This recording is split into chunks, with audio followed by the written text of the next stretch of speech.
Bom dia, crianças. Tudo bem com você, meus amores? Eu espero que sim. Com a Pro está tudo bem. Olha, enfim, chegou sexta-feira. Nossa festa junina. Que delícia. Eu estou super ansiosa. E vocês? Ó, então nós vamos agora fazer a nossa aula de ciências. E hoje à tarde, como vai ser a nossa festa junina, nós não vamos corrigir geografia. Então, vão ficar faltando corrigir 2 aulas de geografia. A gente corrige mais pra frente, não tem problema, tá? Para hoje fazer só a nossa festa. Então, em ciências, nós estamos aprendendo, conhecendo os organismos microscópicos, né? Então, nós já vimos aqui, né? Quais são os organismos microscópicos? Olha só. Bactérias, vírus, fungos e protozoários. Então, nós vimos um pouco sobre as bactérias, né? Nós vimos um pouco sobre os vírus. Agora, nós vamos ver sobre o vírus da Zika. Lembra? O mosquito Aedes aegypti sobre a pele humana, lembra? Do Zika? Então, vamos lá na página 11. Página 11. Ó, vírus da Zika. O vírus da Zika causa uma infecção chamada Zika.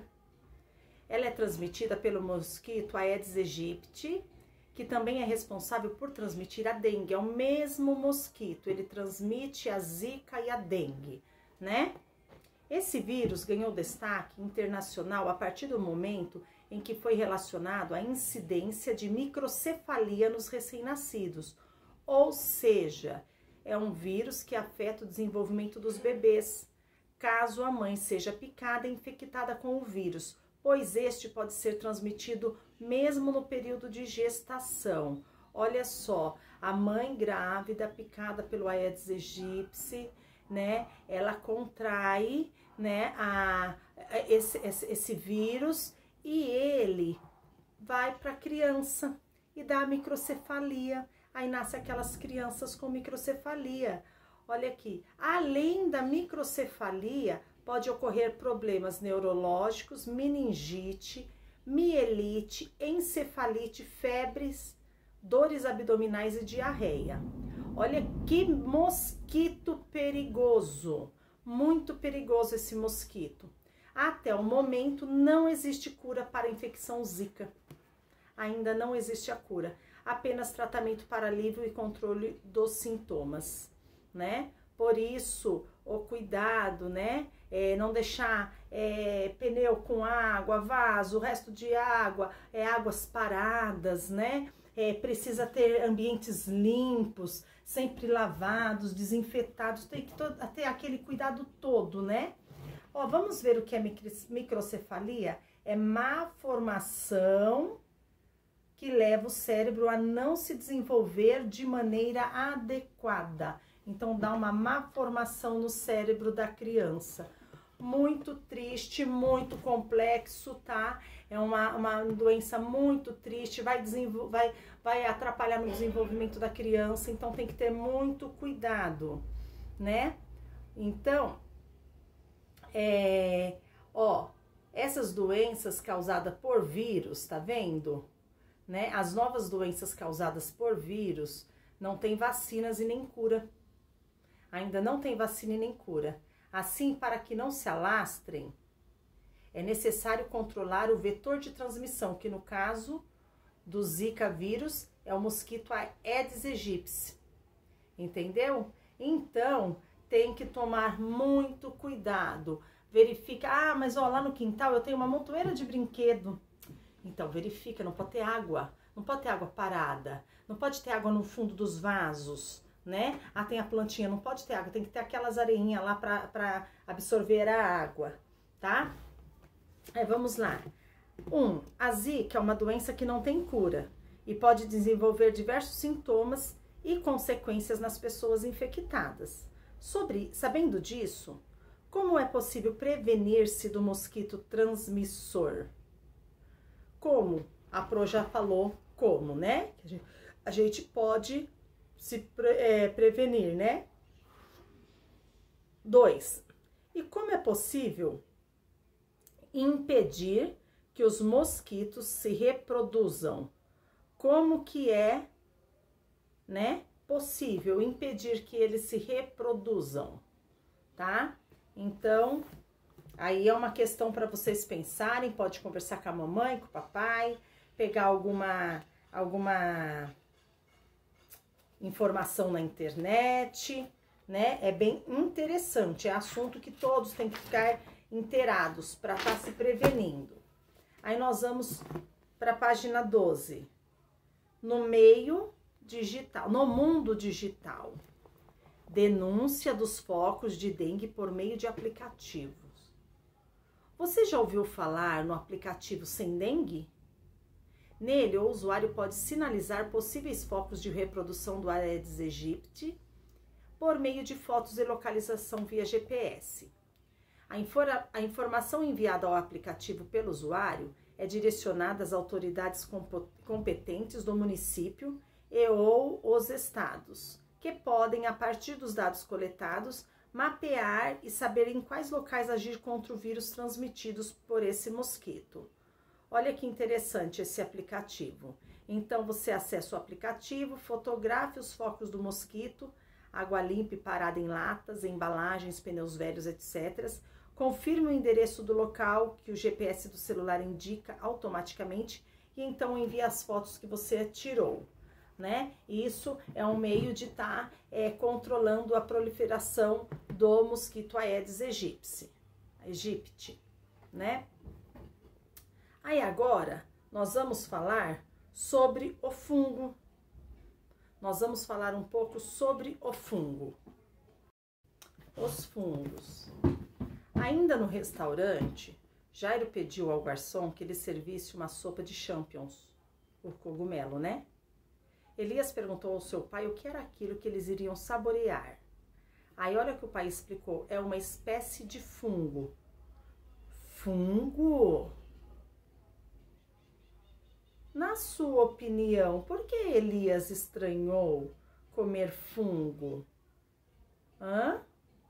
O que vocês acham, né? Ó, esse prato que o pai de Elias pediu para comer, feito de cogumelos, cogumelo também é um fungo grande, né? Que é possível de se observar.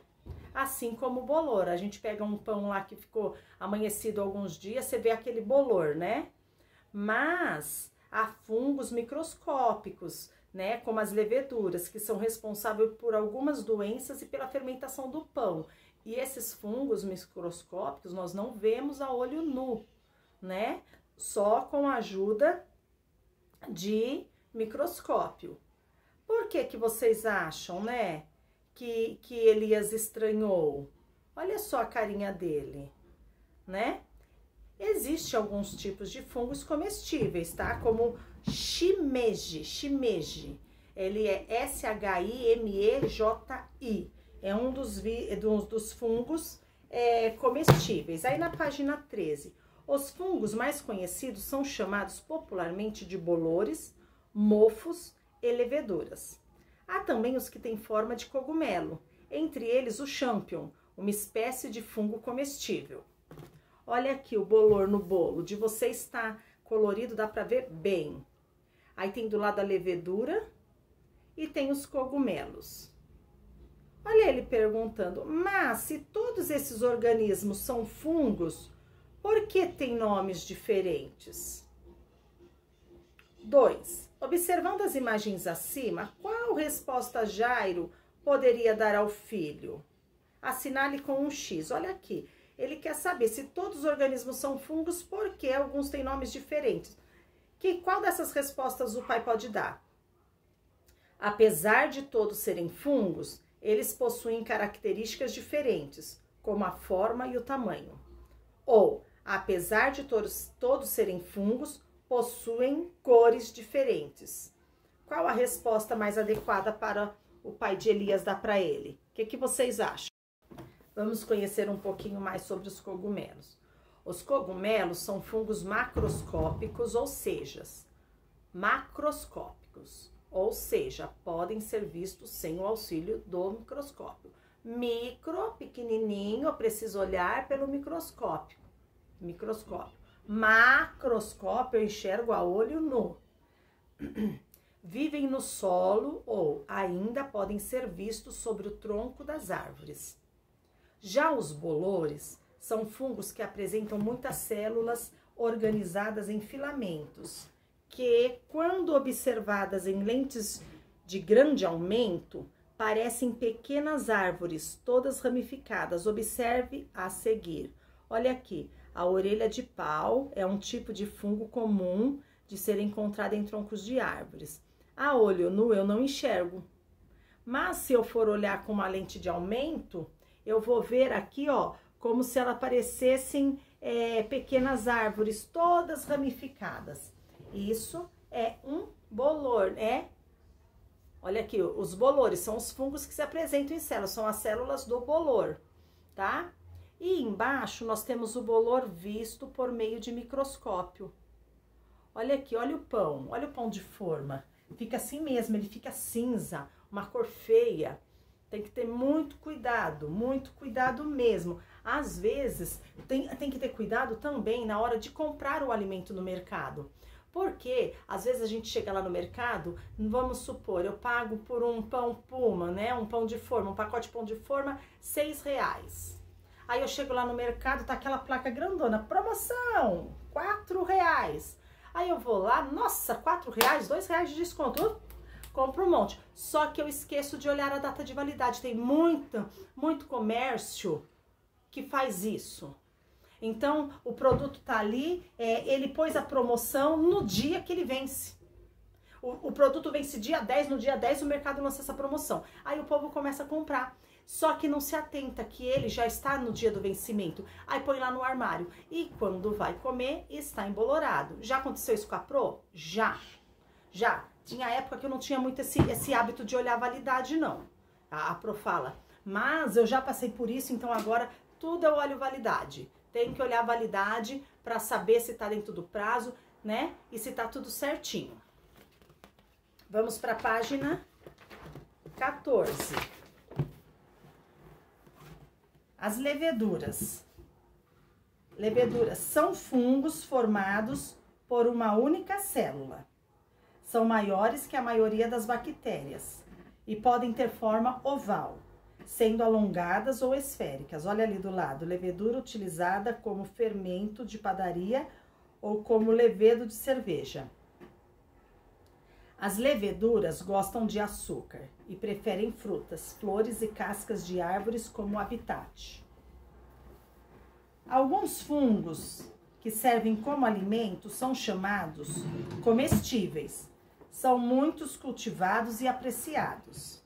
Há também tipos venenosos, que provocam intoxicações e podem levar à morte quando ingeridos.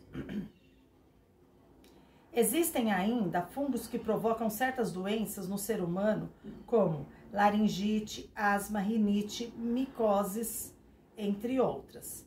No caso das micoses, as mais comuns são aquelas que ocorrem na pele, as quais podem manifestar-se em qualquer parte da superfície do corpo, como no couro cabeludo, nas unhas e entre os dedos dos pés, causando frieiras. Nós temos que tomar cuidado, porque existem fungos venenosos que se parecem com os comestíveis, tá? Então, tem fungos venenosos parecidos com os comestíveis, tá? Assim, não se deve comer cogumelos colhidos no mato, sem saber se são do tipo benéfico. Então, eu não posso lá comer qualquer cogumelo, eu tenho que me certificar de qual que é a qualidade dele, se ele é benéfico ou não, né? Os fungos são responsáveis por micose, já falou no texto, e outras doenças da pele, além de causarem processos alérgicos importantes, tá? Assim como qualquer ser vivo, o fungo, ele também precisa de condições favoráveis para o seu desenvolvimento, tá? Então, eles, assim como qualquer ser humano, ele precisa, né, ser vivo, de condição favorável, um ambiente favorável para que ele possa se alastrar, se proliferar, para que ele possa viver, tá bom? Além de sua grande importância ecológica como decompositores, já que devolvem ao solo nutrientes que serão usados pelos vegetais, os fungos têm um valor econômico muito significativo, pois são utilizados, olha lá, vamos ver onde são utilizados os fungos. Na fabricação de produtos alimentares, como vinho, cerveja, queijo, roquefort e molhos. Não conheço esse queijo, roquefort. Eles são usados na fabricação de pães, em que é usada grande quantidade de leveduras que produzem gás, fazendo a massa de farinha crescer. E na produção de antibióticos, como a penicilina, produzida pelo fungo Penicillium, tá? Então, esses são os fungos que são benéficos, né? Eles não fazem mal, usados de maneira correta. Olha aqui o desenho. Os fungos podem ser utilizados pelo homem tanto na alimentação quanto na produção de remédios como a penicilina. Tá vendo? Os fungos, como quaisquer organismos, dependem de certos fatores para crescer, tais como a umidade e a temperatura do meio onde estão. Por meio do controle desses fatores, torna-se possível inibir seu crescimento. Para identificar quais são as condições mais favoráveis ao crescimento dos fungos, realize a atividade a seguir. Então, aqui nós temos uma experiência, tá? Essa experiência aqui, a Pro vai estar passando, vai dar um prazo para fazer, tá bom? E vou estar passando tanto no Acadesc como no grupo do 4º ano. Então, essa experiência nós vamos fazer, porque dá para cada um fazer ela na sua casa. Tá? Então, depois a Pro vai passar uma data. Aí a Pro explica como vai ser a experiência. Essa experiência é para para ver como que os fungos aparecem, né? Então, depois nós vamos fazer. Aí vamos para os protozoários. Os protozoários. Na TV do restaurante, Elias assistiu uma reportagem sobre a contaminação de um lago da cidade por protozoários. Ele esforçou-se ao máximo, mas não se lembrou de ter ouvido falar sobre protozoários na sala de aula. Foi então que Jairo, pai de Elias, explicou que os protozoários são organismos microscópicos que possuem uma única célula e, em sua maioria, vivem em diferentes ambientes aquáticos e úmidos. Algumas espécies, no entanto, vivem em associação com outros organismos, como é o caso dos parasitas. As doenças mais conhecidas transmitidas pelos protozoários são amebíase, doenças de Chaga, toxoplasmose e esquistossomose. Amebíase, doenças de Chagas, toxoplasmose, esquistossomose. Essas são doenças transmitidas pelos protozoários, tá? Você sabia? A palavra protozoário é de origem grega e significa animal primitivo. Os protozoários receberam esse nome porque no passado, algumas espécies, ao serem estudadas, foram confundidas com animais. Que interessante, né? Foram confundidas com animais. Você já ouviu falar em alguma dessas doenças? Discuta com os colegas e o professor o que sabe sobre elas. Olha aqui. Principais micro-organismos encontrados em uma gotícula de água. Olha, nós não vemos, né? Mas olha quantas coisas que tem aqui, crianças. Com um microscópio e um pouco de sorte, é possível observar em uma gota de água, de um aquário, de um lago ou do mar, organismos microscópicos um pouco maiores do que as bactérias, como os que podem ser vistos na imagem ao lado. As diferentes espécies de protozoários podem estar presentes em quase todo lugar onde há água. Existem igualmente em meio terrestre, desde que haja umidade suficiente.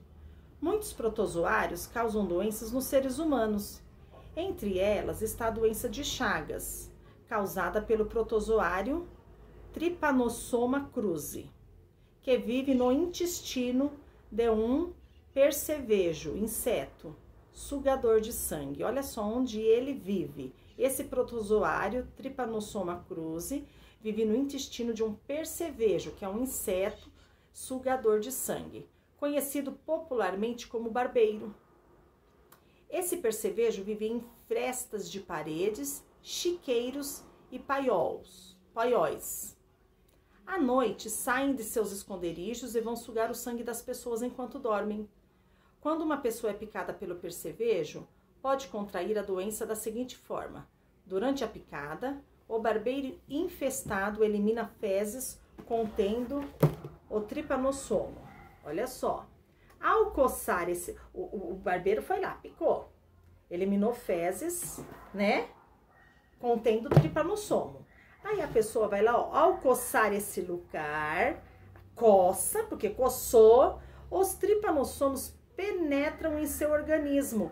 Quando a gente vai coçando, aí através do pequeno orifício feito pela picada, o micro-organismo, esses tripanossomos, eles entram no organismo. Uma vez na corrente sanguínea, o tripanossoma atinge o coração, que passa a aumentar de tamanho, a doença de Chagas, né? Ali se fixa, podendo causar a morte da vítima.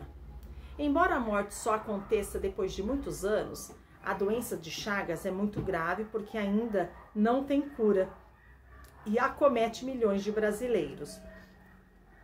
Veja a seguir como é o ciclo dessa doença. Olha lá. O homem está dormindo, né? Ao sugar o sangue, o barbeiro infecta o protozoário. O barbeiro, cerca de 2 centímetros de comprimento. Aí, o protozoário vai para o sangue. Ciclo do Trypanosoma cruzi, cerca de 21 micrômetros.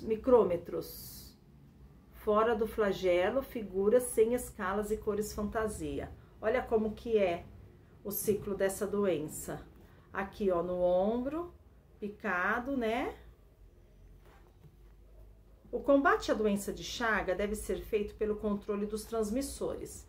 As principais medidas são o extermínio dos barbeiros por meio do uso de inseticidas e a substituição de moradias de barro e de madeira por outros de tijolos, que não tenham frestas onde o barbeiro possa se esconder. Então, as casas de barro, né, de madeira, ficam muitas frestas, então é fácil ele se esconder. Você sabia? O protozoário Trypanosoma cruzi foi descoberto em 1909 por um grande cientista brasileiro chamado Carlos Chagas. Daí o nome, né? Doença de Chagas. Nossa, pai, eu não sabia que existiam tantos seres microscópicos no mundo. Sim, filho, eles são muito importantes para os seres humanos. Elias queria saber ainda mais. Por isso, pediu ao pai que, quando chegasse em casa, continuassem a conversa. Então, nós vamos para a página 18 e 19, que é o exercitando. Depois a Pro tem umas sugestões de vídeos aqui. A Pro vai baixar esses vídeos, vai mandar para vocês tudo que fala sobre o tema que nós estamos estudando. E é interessante que todos vejam os vídeos quando a Pro manda. Isso são tudo sugestões aqui que são muito boas para entender, né, o que a gente está estudando. Aí, exercitando, na página 18 e 19. 1. Na Escola Mundo Mágico, a professora Elaine faltou e houve a junção de salas. Na Escola Mundo Mágico, a professora Elaine faltou e houve a junção de salas. Era um dia frio e os alunos não queriam abrir as janelas. Qual ou quais ou são os riscos à saúde de as janelas permanecerem fechadas em uma sala cheia? Quais riscos? Uma sala lotada, muito cheia e as janelas todas fechadas. 2. Por que quando nos machucamos devemos limpar a ferida? Por que eu preciso limpar a ferida, né? Nós já estudamos. 3. Associe as colunas abaixo de acordo com a definição de cada item. A, antisséptico, B, anticorpos, C, inflamação, D, infecção. Aí nós temos lá as afirmativas. Resposta do corpo humano às batidas e agressões, o que que é desses 4? Substância que destrói micro-organismo, ocorre quando o micro-organismo entram no corpo, faz parte do mecanismo de defesa do corpo humano. 4. De acordo com o que você estudou no capítulo, podemos afirmar que todos os micro-organismos são prejudiciais à saúde? Justifique sua resposta. Todos os micro-organismos são prejudiciais? Justifique sua resposta. 5. De modo geral, qual é a importância dos fungos na natureza? Qual que é a função, a importância dele para a natureza dos fungos? Ok? 6. Complete a tabela abaixo com uma doença causada por um dos micro-organismos indicados. Escreva também uma forma de prevenção da doença. Olha aqui, então nós temos doença causada, como evitar. Então, bactérias, protozoários, fungos e vírus. Aí vocês vão pôr qual desses causa que doenças e como pode evitar. 7. Assinale a alternativa correta. A. Os seres microscópicos usados na produção de pães são os ou as vírus, bactérias, fungos ou protozoários. B. Um exemplo de fungo comestível são os ou as bolores, cogumelos, mofos, orelhas de pau. 8. Escreva o nome do micro-organismo que se relaciona a cada uma das imagens abaixo. Então, vocês vão olhar as imagens e vão escrever o nome do micro-organismo da imagem. Ok, crianças? Então, por hoje é só, tá? Nós vimos, então, aqui sobre os micro-organismos, né? Os micro-organismos. Nós já tínhamos visto sobre as bactérias e os vírus, agora hoje nós vimos sobre os fungos e os protozoários. Então, essa atividade nós vamos corrigir na segunda. Hoje à tarde, então, não se esqueça da nossa festa, de acordo com, pode participar toda a família, pode montar uma mesa, põe o desenho que vocês fizeram para ficar de painel, todos caracterizados. Eu já preparei a minha roupa. E deixa eu contar um segredo. Sabe quem fez a minha roupa? Eu ontem à noite costurei a minha roupa da festa de hoje. Vocês vão ver, tá bom? Então, meus amores, boa aula. Até as 2 na nossa festa, todo mundo muito animado, muito feliz, muito contente pra gente se divertir. E nós vamos participar junto com a Pro Paula de Educação Física. Beijo, amo vocês.